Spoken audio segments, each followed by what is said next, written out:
Hi everyone, I'm Zara Rutherford, and I am the youngest woman to fly solo around the world.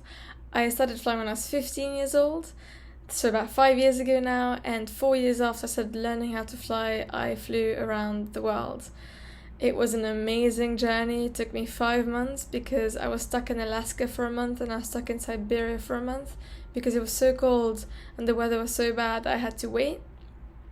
At one point in Siberia, it's minus 35 degrees Celsius. But the plane did great, and my trip I learned so many things, both in aviation but also outside.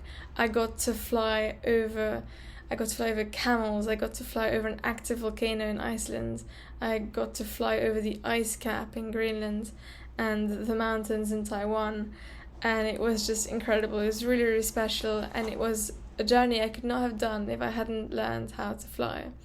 Flying shows you a different viewpoint of our planet, very literally, and it's something that we are very, very lucky to get to experience, that we get to see the planet from up high.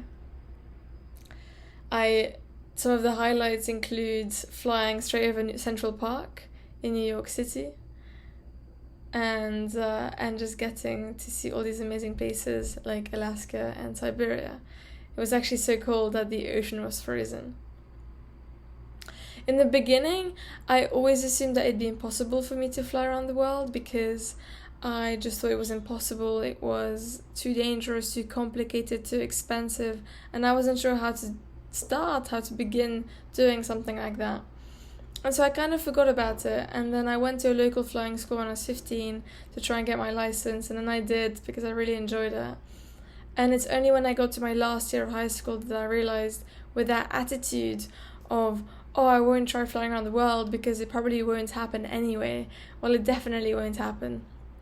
And so that's kind of how when I realized this, I thought, okay, you know what, let me just try to do this. Let me go for this 100% and see how far I get. And that's what I did. So I found a plane, I found a route, I found sponsorship, and before I knew it, I was ready to go, and I set off to fly around the world. So right now, if you're listening to this and you're thinking, I have no idea where to begin, and I don't think I'm capable of doing it, I assure you, you are capable of doing it. The most important thing is to try and see how far you can get.